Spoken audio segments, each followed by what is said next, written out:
वो supreme soul ज्ञान सूर्य के द्वारा, चंद्रमा के द्वारा नहीं, किसके द्वारा? ज्ञान सूर्य के द्वारा, माना जो शशि रूपी रंगमंच का हीरो पाटधारी है। सूर्य है हीरो और हीरोइन फिर अनेक है। उनमें अव्वल नंबर, द्वयम नंबर, प्लस नंबर 1 चंद्रमा भी है, पृथ्वी भी है। ये जो ग्रहों की पूजा होती है, कोई जड़ ग्रहों की पूजा नहीं होती है। कोई चैतन्य आत्माएं हैं शशि रूपी रंगमंच पर, अभी भी मौजूद हैं। उनके पार्ट के आधार पर, उस श्रेष्ठता के आधार पर वो 9 ग्रहों की पूजा आज भी होती चली आ रही है भारतवर्ष में।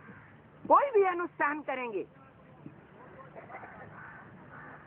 उन 9 श्रेष्ठ आत्माओं का पूजन जरूर करेंगे। उनमें से 8 बहुत श्रेष्ठ हैं, जिनकी पूजा अष्टदेव के रूप में होती चली आई है। सर्वोपरि है ज्ञान सूर्य।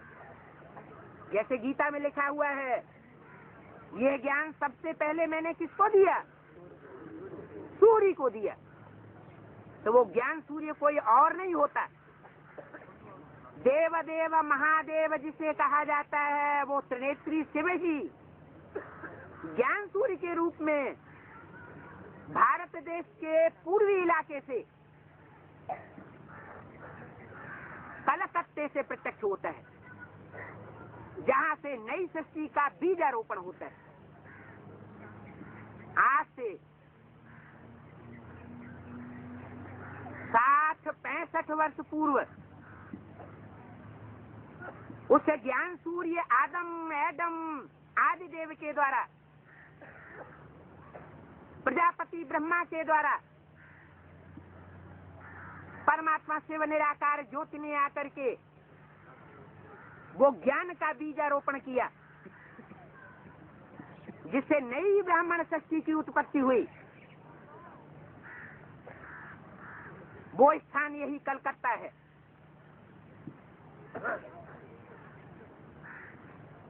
जहां ज्ञान की देवी गंगा देवी के गर्भगृह में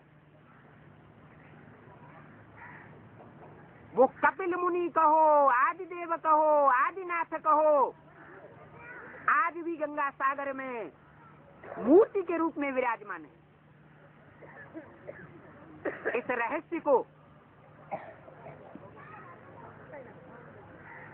शास्त्रों से टैली करके परमात्मा के उस ज्ञान को मनुष्य आत्मा समझ रही है और बहुत जल्दी जो साधन बने हुए हैं साइंस के, उनके द्वारा समझेंगी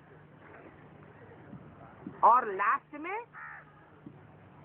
जब ये साधन भी विनाशी साबित हो जाएंगे, क्योंकि मनुष्य कृत हैं, ईश्वर कृत नहीं है, नैसर्गिक नहीं है, अंत में वाइब्रेशंस के द्वारा,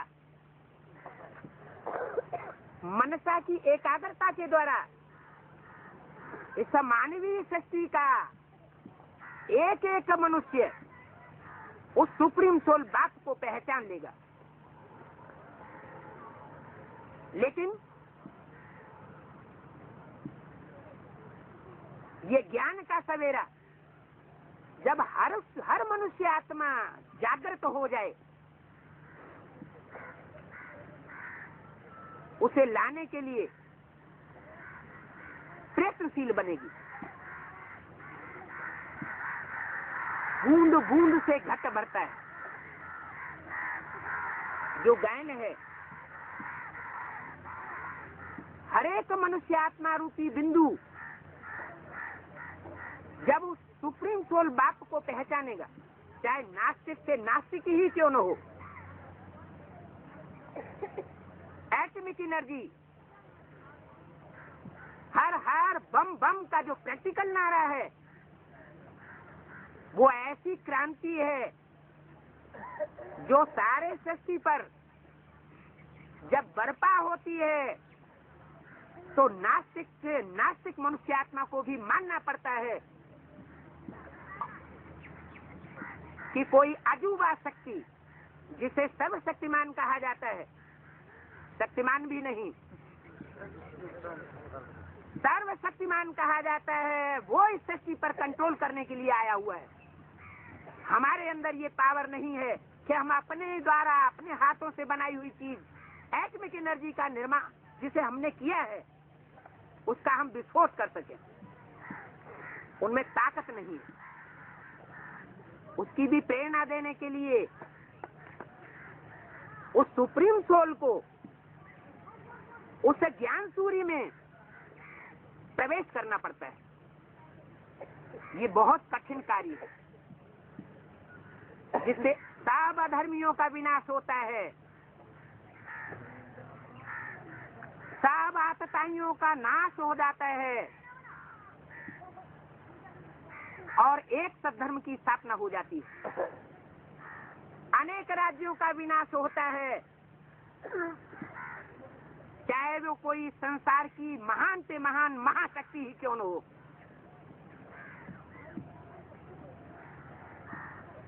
वो भी हार खा करके बैठ जाती है। वो सुप्रीम सोल बाप, उस ज्ञान सूर्य राम की आत्मा के द्वारा, जिसे सूर्यवंशी गायन है, शास्त्रों में प्रसिद्ध है सूर्यवंशी राम, उसके द्वारा प्रत्यक्ष होता है। उसका वर्तमान पुरुषोत्तम संगम युगी नाम देव महादेव के रूप में संसार में प्रत्यक्ष होता है। आज से 63 वर्ष पहले उस ज्ञान सूर्य में सुप्रीम सोल शिव ने आकर के ज्ञान का बीजारोपण किया था। जहां से इस सृष्टि की शुरुआत होती है, ये सृष्टि तामसी होने पर कलयुग के अंत में इस दुखी सृष्टि का कलह क्लेश का अंता करने वाला स्थान ये कलकत्ता है, जहां से सारी मनुष्य सृष्टि के कलह क्लेशों का अंत की शुरुआत होती है। इस सारी सृष्टि पर समूल क्रांति किसी ने नहीं आ सकी। जो भी धर्म पिताएं आए, द्वैत फैलाने वाला पहला जो धर्म पिता आया, इब्राहिम, जो सबसे शक्तिशाली धर्म पिता है विधर्मियों के बीच में, जिसने इस सृष्टि पर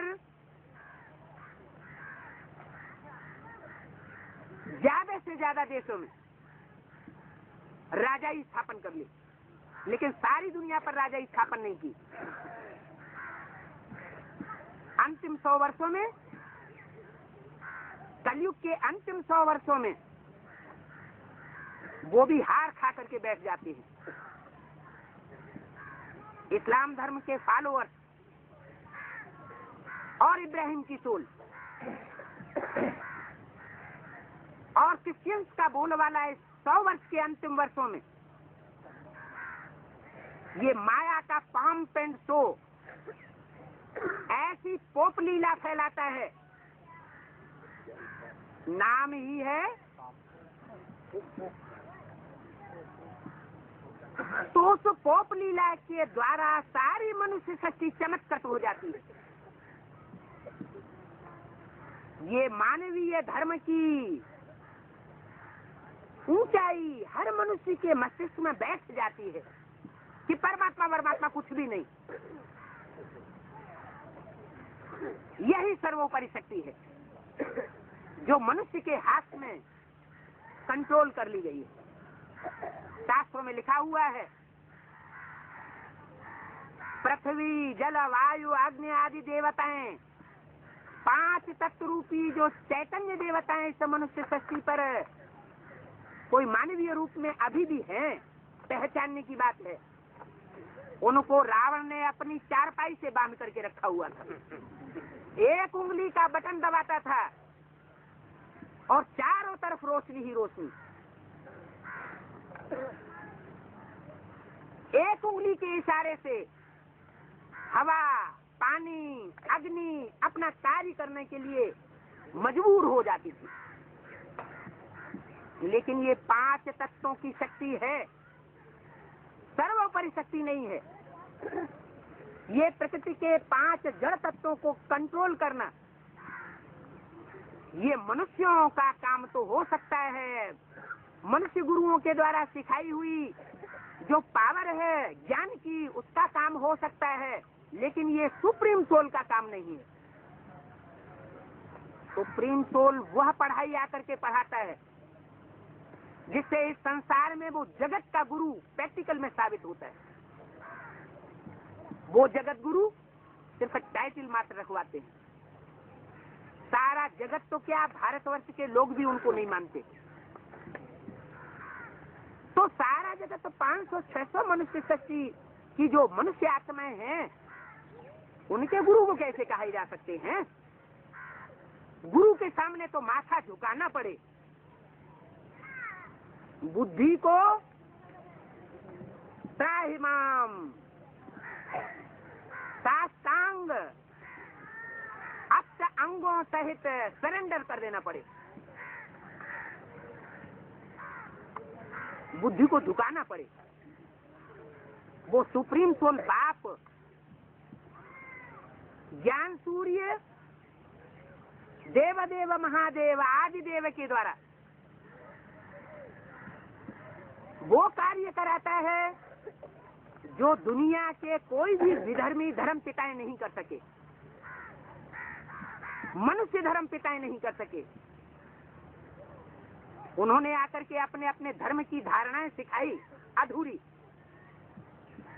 लेकिन जो पुरानापन है, पुरानी परंपराएं हैं, पुरानी जो तामसी धारणाएं हैं, उनका विनाश नहीं करा सके। तो जब पुरानेपन का विनाश ही नहीं हुआ, एक नए धर्म की शुरुआत हो गई। जैसे मकान में कहीं तोड़ फोड़ हो जाती है तो कोई रिपेयर करने वाला उसको ठोक थाप कर देता है। ऐसे ये धर्म पिताएं आते हैं टाइम टू टाइम। 2500 वर्ष के अंदर जिस पीरियड की मनुष्य के पास हिस्ट्री है, मनुष्य गुरुओं के पास हिस्ट्री है, वो धर्म पिताएं आकर के इस सृष्टि पर सिर्फ ठोक ताप करते हैं, नई सृष्टि नहीं बना सकते, नए सद्धर्म की स्थापना नहीं कर सकते, आदि सनातन धर्म का पुनरुद्धार नहीं कर सकते। ये उद्धार करने का कार्य परमपिता परमात्मा शिव निराकार ज्योति, जिसे सदाशिव कहा जाता है,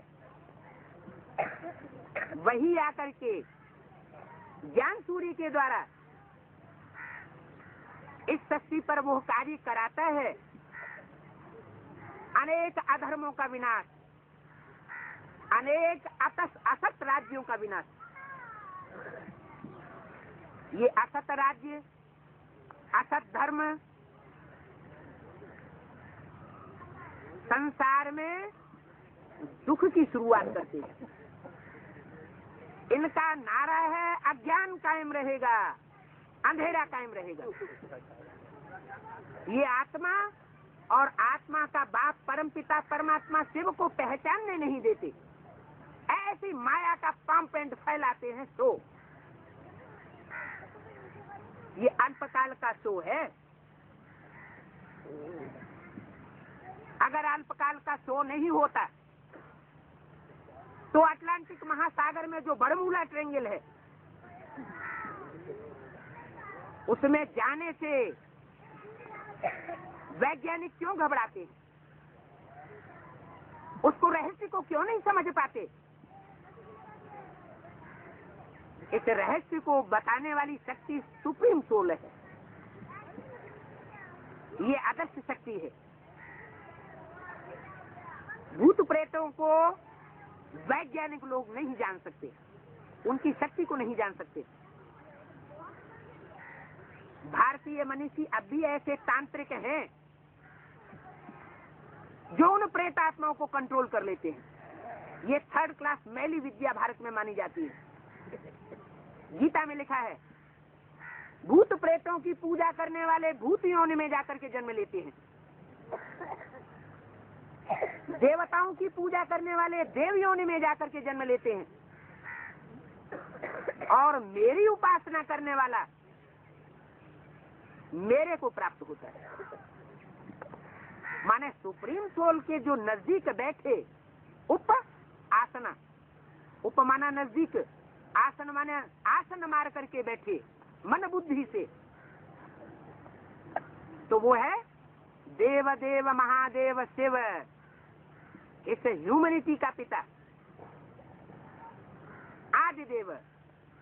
जो शास्त्रों में गायन है, त्वम आदि देव है, पुरुष है, पुराण है, उससे पुराना कोई मनुष्य सृष्टि पर नहीं होता। वो पुराने से पुराना मनुष्य का भी पार्ट बजाता है, तामसी से तामसी महाकाल का भी पार्ट बजाता है, और दुनिया के नए से नए मनुष्य का भी पार्ट बजाता है, जिसे कहते हैं न्यू मैन ऑफ वर्ल्ड। तो जरूर कुछ ऐसा नया कार्य करता होगा। वो नया कार्य, वो अजूबा कार्य दुनिया में और कोई नहीं कर सकता। मनुष्य के बनाए हुए 7 wonder of the world, world के 7 वंडर्स प्रसिद्ध हैं, लेकिन परमात्मा शिव के द्वारा जो wonder of the world, greatest wonder of the world स्थापन होता है, जिसे बैकुंठ कहा गया है शास्त्रों में। मुसलमानों में उसका नाम जन्नत दिया गया है, मुसलमानों के शास्त्रों में। अंग्रेजों में उसका नाम पैराडाइज दिया गया है। पैराडाइज में लॉर्ड कृष्ण का राज्य था। ये 2 ही तो सर्वोपरि पार्ट बजाने वाली मनुष्य आत्माएं हैं, राम और कृष्ण।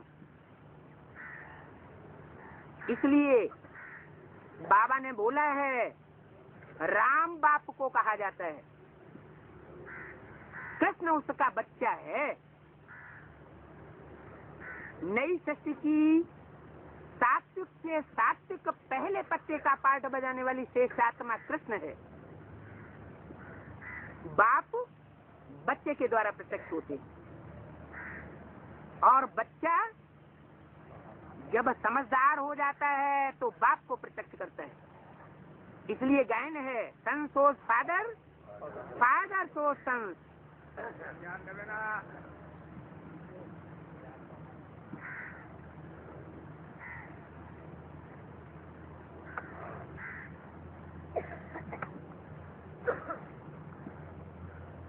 तो बाप तो सर्वशक्तिवान है।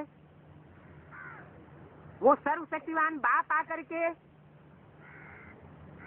इस सारी मनुष्य सृष्टि में जितने भी आस्तिक धर्म हैं, गॉड फादर को मानने वाले, उनके बीच में जो श्रेष्ठ से श्रेष्ठ आत्माओं के रूप में माला, जिनका संगठन माला के रूप में सिमरा जाता है, स्मरण किया जाता है, उन माला के मणकों को वो सुप्रीम सोल बाप सर्वशक्तिवान पहले प्रत्यक्ष करता है, खुद गुप्त रहता है, क्योंकि वो गुप्त पाठधारी है। गायन भी है, छुपा रुस्तम बाद में खुले। नास्तिक धर्म को छोड़ करके कोई ऐसा धर्म नहीं है जिसमें माला न घुमाई जाती हो। माला उस सुप्रीम सोल बाप के द्वारा बनाए हुए ह्यूमैनिटी के श्रेष्ठ से श्रेष्ठ संगठन की यादगार है। हर धर्म में वो माला घुमाई जाती है। माला के जो मणके हैं हर धर्म की चुनी हुई श्रेष्ठ आत्माओं के प्रतीक हैं। उन श्रेष्ठ आत्माओं को परमात्मा बाप आकर के अभी सृष्टि से कलेक्ट कर रहे हैं। सारी मनुष्य सृष्टि से ये कलेक्शन किया जा रहा है।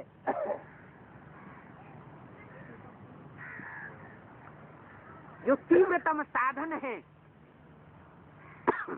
उनमें सबसे लेटेस्ट साधन कौन सा है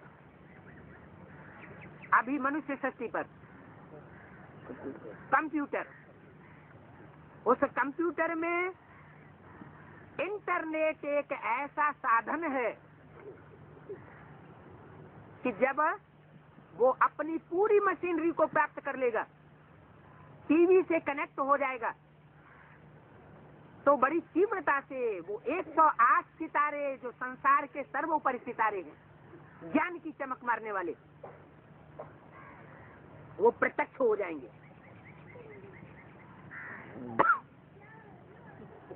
उन 108 सितारों को, 100 सितारों को ये दुनिया का हर मनुष्य मात्र मानने के लिए मजबूर हो जाएगा। उन सितारों के द्वारा सारी दुनिया कंट्रोल की जाएगी। बहुत लंबा समय नहीं है। जैसे और धर्मों की स्थापना में ज्यादा से ज्यादा 100 वर्ष का पीरियड होता है, परमपिता परमात्मा शिव भी सृष्टि पर आकर के वो 100 वर्ष का पीरियड लेते हैं सनातन धर्म को रिजुविनेट करने के लिए। 1936 से इस ज्ञान यज्ञ की शुरुआत हुई थी। इसका नाम ही है अविनाशी रुद्र ज्ञान यज्ञ। रुद्र के द्वारा इसका फाउंडेशन पड़ता है। रुद्र माना ही रौद्र रूप धारण करने वाला। उस रौद्र रूप धारण करने वाले का जब इस सृष्टि पर अस्तित्व शुरू होता है, उस समय ज्ञान का बीजारोपण भी शुरू होता है और एटमिक एनर्जी की शुरुआत भी मनुष्य के बुद्धि में शुरू हो जाती है। 1936 से पहले एटमिक एनर्जी का नाम निशान भी इस सृष्टि पर नहीं था।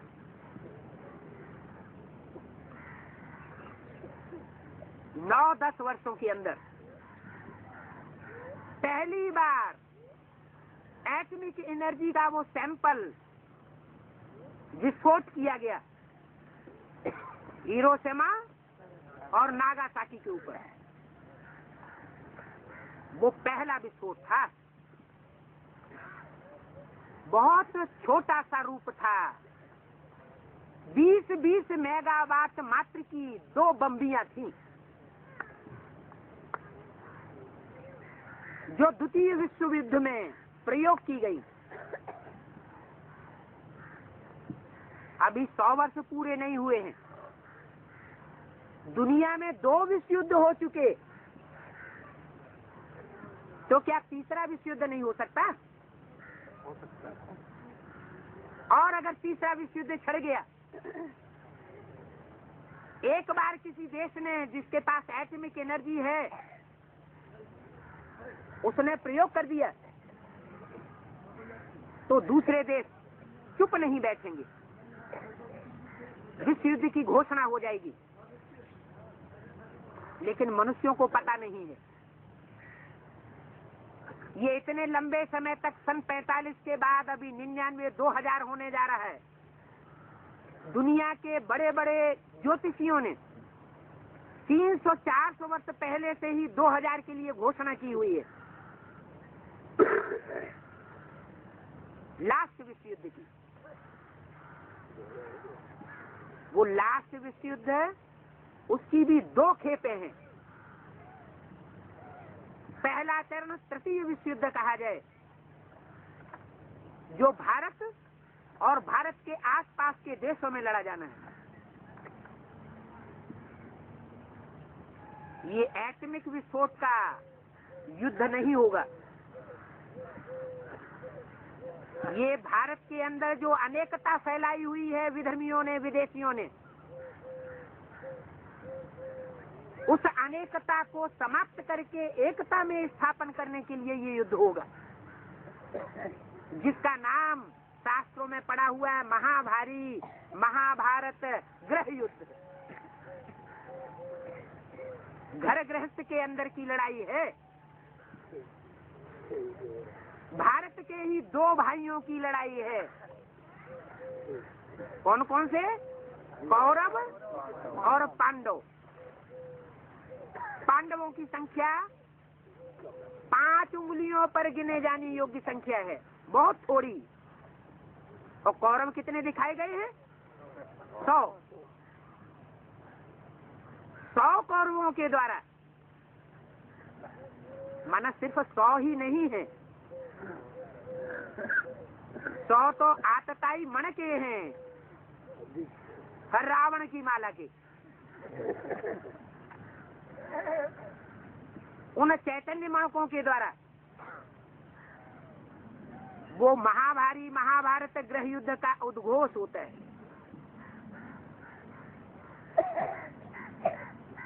उनका दूसरा नाम कीचक दे दिया है।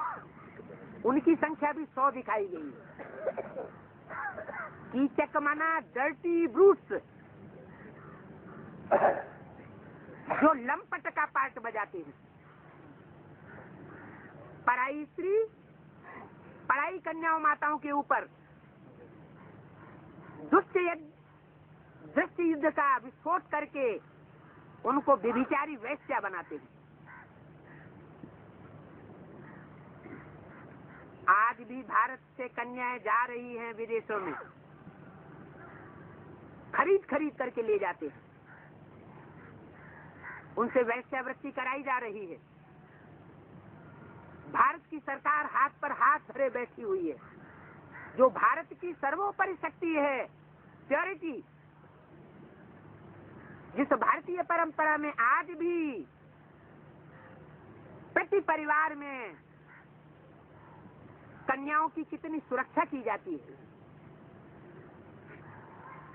जो जाने माने धर्म गुरु कहे जाते हैं, जगत गुरु शंकराचार्य कहे जाते हैं, वो भी उन कन्याओं का पूजन करते हैं, माथा टेक करते हैं। जगत गुरु कहलाने वाले भी उनको माथा टेकते हैं। ऐसी वो शिव शक्तियां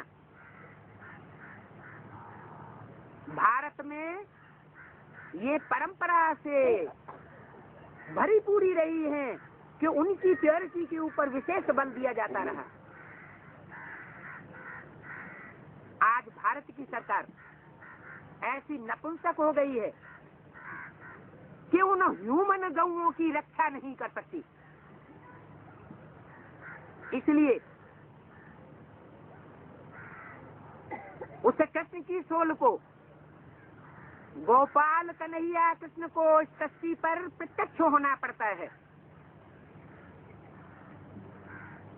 जो गोपाल कन्हैया हीरोइन का पार्ट बजाने वाली आत्मा है। हीरो राम और हीरोइन कृष्ण। राम की सोल है सख्त पार्ट पिता का बजाने वाली, और कृष्ण की सोल है मृदुल पार्ट बजाने वाली, गौओं को रक्षण देने वाली। उन्होंने तो समझ लिया जानवर गौ है, तो गौ हत्या के लिए आंदोलन करते रहते, उससे कुछ होने वाला नहीं है। जो कार्य असली संपन्न होना है वो अभी होने जा रहा है। उसके मुख्य प्रतिनिधि हैं 3, ब्रह्मा, विष्णु और शंकर। ये 3 चोले हैं शरीर रूपी वस्त्र, जिनकी यादगार आज भी भारत की सरकार में तिरंगा झंडा लहराया जाता है। रे वो तो सिर्फ गीत गाते हैं, गाते रहते हैं बड़े प्यार से, विश्व विजय करके दिखलावे तब होवे परमपूर्ण हमारा, झंडा ऊंचा रहे हमारा। सारी सृष्टि के बीच में, ह्यूमैनिटी के बीच में, हर देश के बीच में अपना झंडा बुलंद करना चाहते। अरे कपड़े का झंडा विश्व विजय करके दिखलाएगा क्या? कपड़े के झंडे ने कभी और भी विश्व विजय की थी। ये शरीर रूपी 3 वस्त्र हैं, शरीर रूपी 3 वस्त्र थे जिन्होंने इस मानवीय सृष्टि पर आकर के सारी सृष्टि पर सुख शांति की स्थापना की थी। इन 3 शरीर रूपी वस्त्रों का, ब्रह्मा विष्णु शंकर के प्रैक्टिकल पायटधारियों का पायट को समझ करके उनको संसार में बुलंद करने का ये विशेष कार्य भारतवासी आत्माओं को करना है। ये भारतवासी आत्माएं अंतिम जन्म में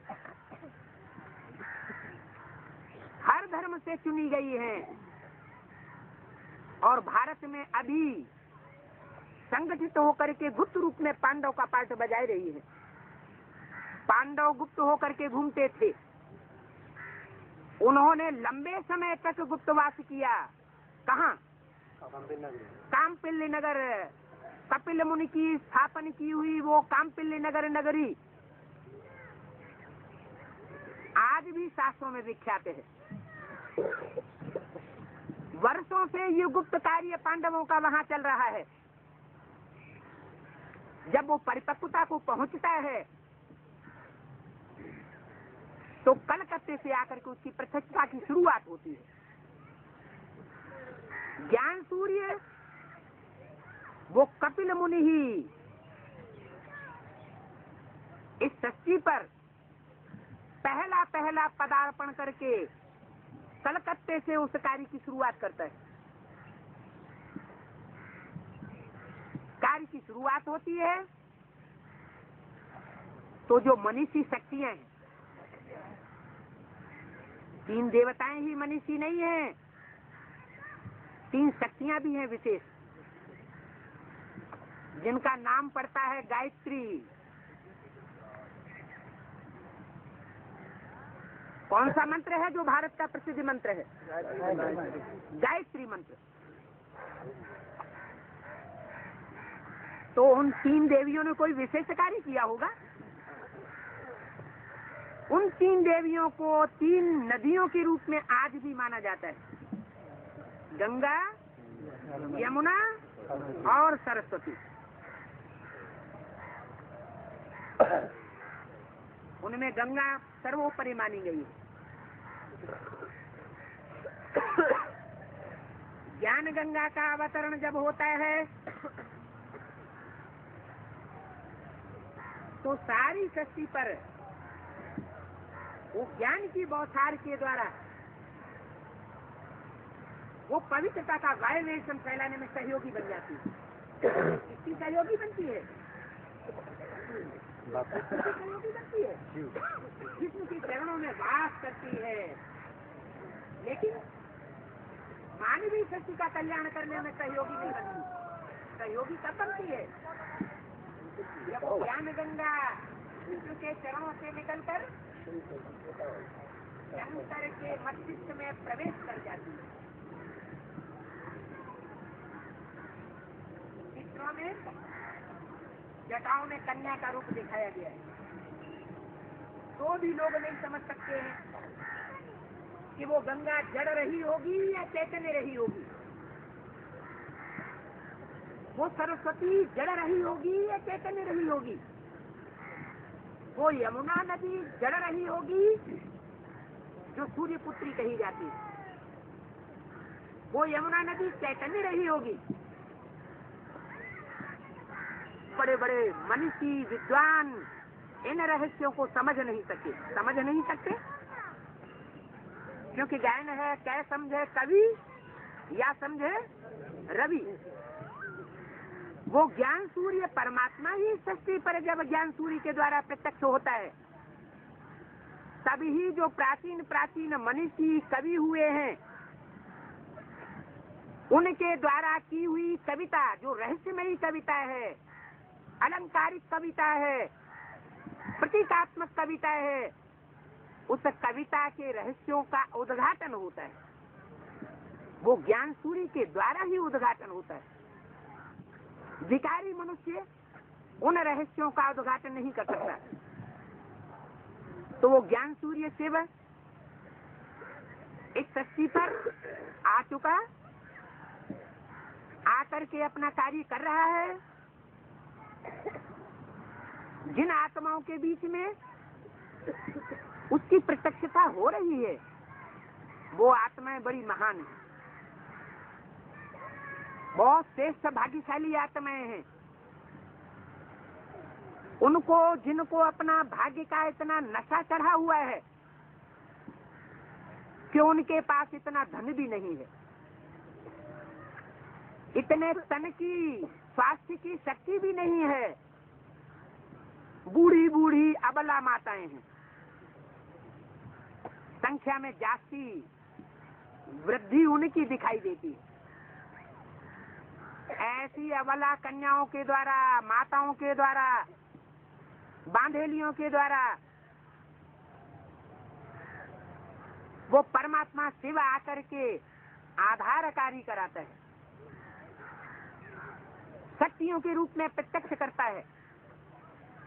अपनी शक्ति को स्वयं प्रत्यक्ष नहीं होता। इसलिए गीत तो गाते हैं, सबको नाच नचाने वाला, ऐसी सृष्टि को रचाने वाला कौन है, लेकिन समझ नहीं सकते। हम सभी बच्चे बहुत धन्य धन्य आत्माएं हैं जो इन गुह्य रहस्यों को समझ रहे हैं और समझने के बाद प्रयास कर रहे हैं कि इस मनुष्य सृष्टि की हर मनुष्य आत्मा उस कल्याणकारी ज्ञान को प्राप्त कर ले। क्योंकि पहले ज्ञान दाता आता है या पहले ज्ञान आता है? नहीं, पहले मनुष्य की बुद्धि में ज्ञान प्रत्यक्ष होता है और उस ज्ञान के द्वारा, जानकारी के द्वारा, वेदवाणी के द्वारा मनुष्य सृष्टि जो है उस ज्ञान सागर बाप को पहचानती है। तो ये नदियों का मिलन अथक प्रयास से, जो भागीरथी प्रयास कहा जाता है, उस प्रयास से गंगा सागर का मेला भारतवर्ष में अंतिम मेला, सर्वोपरि मेला मनाया जाता है। वो स्थूल मेले की बात नहीं है जिसमें नदियां नदियां सिर्फ जड़ नदियां मिलती है। वो चैतन्य नदियों के मिलन मेले की यादगार है। ऐसे नहीं कि एक बार संगठन में बैठ गए तो ज्ञान नदियों का, गंगा सागर का मेला संसार के सामने प्रत्यक्ष हो जाएगा, अथवा वो नदियां प्रत्यक्ष हो जाएंगी, अथवा वो सागर प्रत्यक्ष हो जाएगा। इसके लिए बार बार अथक प्रयास करना पड़ेगा। भागीरथ के साथ साथ जो भाग्यशाली बच्चे हैं, तो भाग्यशाली नहीं, पदमा पदम भाग्यशाली, उन बच्चों को अथक प्रयत्न करना पड़ेगा, तब वो अंतिम आहुति पड़ेगी। उस अंतिम आहुति में जो ब्राह्मणों की दुनिया है, जिन ब्राह्मणों के लिए गाया हुआ है, शास्त्रों में दो प्रकार के ब्राह्मण प्रसिद्ध है। रावण, कुंभकर्ण, मेघनाथ जैसे आतताई ब्राह्मण, वो भी ब्रह्मा की औलाद थे, और गुरु वशिष्ठ और विश्वामित्र जैसे पुरुषार्थी ब्राह्मण। उन दोनों के बीच जो वाइब्रेशन का युद्ध है, जो ज्ञान का वाक युद्ध है, मत मतांतर का युद्ध है, वो पहले संपन्न होता है। ये अंदरूनी ज्ञान की भाषा है जिसको पहले हम बच्चों को अंदर अंदर समझना पड़ेगा। इसलिए पहले घर का सुधार, फिर पर का सुधार। हमारा कंसंट्रेशन बहिर्मुखी नहीं होना चाहिए। क्या होना चाहिए? अंतर्मुखी होना चाहिए। जो ज्ञान सूर्य के डायरेक्ट बच्चे हैं वही इस अंतर मन में चल रहे उस युद्ध को, जो अंतिम विश्व युद्ध होगा, आध्यात्मिक युद्ध होगा, समझ सकेंगे और उस युद्ध में कूद करके, युद्ध करके अपनी राजाई प्राप्त करेंगे। दुष्ट वाइब्रेशंस के द्वारा ये प्राप्ति नहीं हो सकती। राजयोग की प्राप्ति सिर्फ पॉजिटिव वाइब्रेशंस के द्वारा ही हो सकती है। कोई भी आत्मा के प्रति अगर नेगेटिव संकल्प चलाया तो उसे विश्व कल्याणकारी बाप का विश्व कल्याणकारी बच्चा नहीं कहा जा सकता। ओम शांति।